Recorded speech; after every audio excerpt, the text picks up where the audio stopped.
व्यवहार निश्चय विज्ञान भाग 3। इसका पहले भी हमने वर्णन किया था।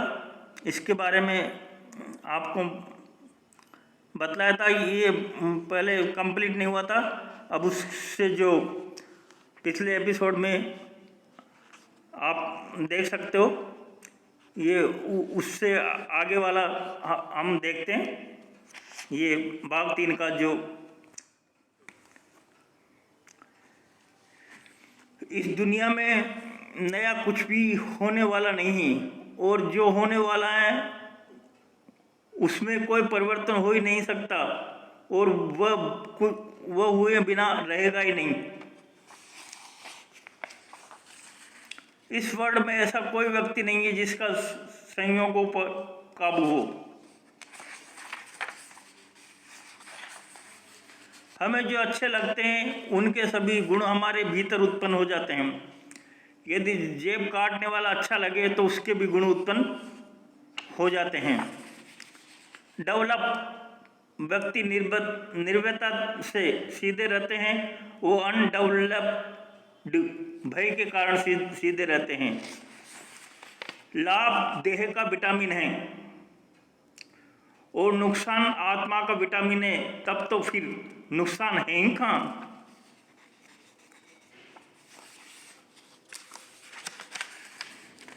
संसार में जो दुख आते हैं वो हमारे द्वारा धर्म की विराधना होने से आते हैं। धर्म की विराधना अर्थात किसी भी जीव को किंचित मात्र दुख देने का भाव हुआ हो।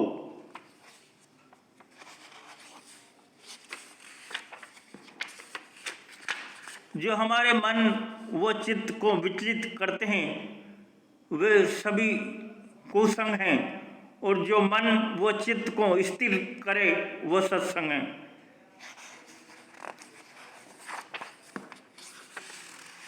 किसी के गुण देखेंगे तब भी नुकसान है, दोष देखेंगे तब भी नुकसान है, निर्दोष देखेंगे तभी मुक्त हो पाएंगे। किसी के गुण और दोष नहीं देखना, तभी निर्दोष देखेंगे तभी मुक्त हो पाएंगे। लोग समझते हैं कि ये देह हैं, तब तक भोग वटा भुगतना है, लेकिन नहीं, भूल है, तब तक भोग वटा है। गैर समझ को निकालने की जरूरत नहीं है, बल्कि समझ को समझने की जरूरत है। पिछले अवतार में जिसके साथ हिसाब बंधा हुआ होता है वही साथ में रह सकता है। यदि सनातन सुख प्राप्त करना चाहते हैं तो निश्चय करिए कि मेरे मन वचन काया से किसी को दुख न हो।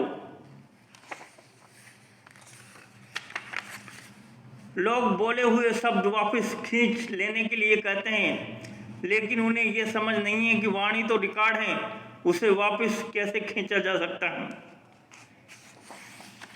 भगवान न्याय स्वरूप भी नहीं है और अन्याय स्वरूप भी नहीं है। किसी को दुख न हो, यही भगवान की भाषा है। किसी भी प्रकार की मुश्किल आ नहीं सकती। मन विचलित होता है तो मुश्किल आती है, बस इतना ही जगत का नियम है। इस जगत में लेना देना ये व्यवहार है, अतः हमें ऐसा देना चाहिए जो वापस आए तो हमें अच्छा लगे। बाहर के काम कब सुधरते हैं? जब भीतर शांति होती है। इस दुनिया में धोखा कौन खाता है? लालची। जो लालची न हो उसे भगवान भी धोखा नहीं दे सकते। मनुष्य जीवन तो महान सिद्धि है। प्रत्येक चीज आपको मिल सकती है, परंतु लोभ परेशान करता है। इस दुनिया में निर्बल कौन? अहंकारी। इस दुनिया में सबल कौन? निरअहंकारी।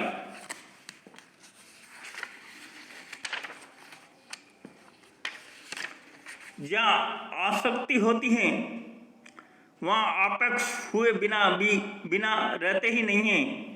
यह आसक्ति का स्वभाव ही है। किसी भी मनुष्य को अपना अपमान अच्छा नहीं लगता और दूसरों का अपमान करने में शूरवीरता समझते हैं। इसे मानवता कैसे कहा जाए? जो मुक्त हुए हैं उनकी समझ से चलेंगे तो मुक्त हो जाएंगे, और जो बंधे हुए की समझ से चलेंगे तो बंध जाएंगे। कोई भी इच्छा न हो और किसी का भी अवलंबन न लेना पड़े, ये सुख की व्याख्या है। चिंता समझ का नाश करने वाली वस्तु है। जिसके पास समता रूपी शस्त्र हैं उसे डरने की क्या जरूरत है? सहन शक्ति अहंकार की जननी है। इस जगत में लड़ाई झगड़े कहाँ होते हैं? जहाँ आसक्ति होती है।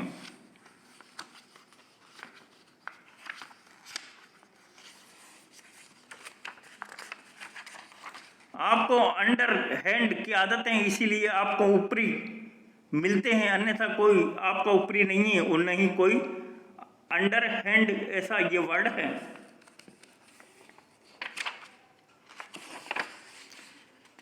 घर कर्म खपाने निर्जरा करने की दुकान है। यातकता छूटे तो आप स्वयं ही परमात्मा हैं। नकल कौन करता है? जिसे इन्फीरियरिटी कॉम्प्लेक्स होता है। मुंह फुलाकर घर में बैठना कलेश कहलाता है। वृद्धावस्था में आदर्श व्यवहार हो तो किस काम का? आदर्श व्यवहार तो जीवन की शुरुआत से होना चाहिए। निराग्रही के लिए कोई भी ग्रह बाधक नहीं बनता। टीका निंदा करके हम दूसरों का मेल धो देते हैं, मगर खुद के कपड़ों मन वचन काया रूपी पर जो मेल लगा उसे कब धोएंगे? संसार में अड़चन न आए तो प्रकृति ही न हो। जैसे सप्ताह में एक रविवार आता है, वैसे ही संसार में भी कभी न कभी अड़चन तो आएगी ही ना। किसी भी व्यक्ति को नुकसान न पहुंचे और अपना भी किंचित मात्र नुकसान न करे, वो बुद्धिमान है। सुदर्शन चक्र अर्थात सभी में शुद्ध आत्मा के दर्शन। मेहमान आए तो भाव न बिगड़े, ये संयोग ही वियोगी स्वभाव का है। अब हम नहीं कहेंगे तब भी जाने वाला ही है। हमारे रचे हुए जगत से हमें ही डर लगता है, ये भी अजीब बात है ना। इस काल में वाणी से ही बंधन है, इसीलिए बिना सोचे समझे किसी के लिए एक शब्द भी नहीं बोलना चाहिए। कॉमन सेंस अर्थात एवरी वेयर एप्लीकेबल।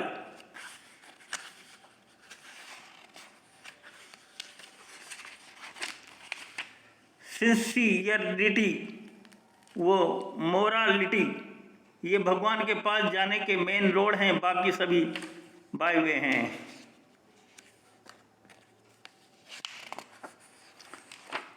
जिसका मन नहीं बिगड़ता उसका कोई कार्य नहीं बिगड़ता। सही समझ कभी भी मिट नहीं सकती। भगवान की भाषा में इज्जतदार कौन? जो दृष्टि मात्र से विश्व कल्याण करे। सिंसियरिटी वो मोरालिटी होगी तो किसी भी व्यवसाय में आंच नहीं आएगी। निंदा तो अधोगति में जाने की निशानी है। तो ये व्यवहार निश्चय विज्ञान का जो ये भाग 3 है कंप्लीट हो गया। हमने इसका जो भाग 3 का 2 खंडों में बांट दिया था। पहला खंड हमने पिछले एपिसोड में आपको बतलाया था। अब ये इसका जो द्वितीय थोड़ा बच गया था, उसको द्वितीय खंड में हमने कंप्लीट किया है। तो ये व्यवहार निश्चय विज्ञान का भाग 3 संपन्न होता है इसका। तो उम्मीद करते हैं कि ये वीडियो आपको अच्छा लगा होगा। अगर आपको ये वीडियो अच्छा लगे तो इसे लाइक करें और अपने दोस्तों के साथ शेयर करें, ताकि वो भी जानकारी से लाभान्वित हो सके। और हमारा चैनल आपने अभी तक सब्सक्राइब नहीं किया तो प्लीज़ सब्सक्राइब कर दे। आपका बहुत बहुत धन्यवाद। Thank you. जय श्री राम।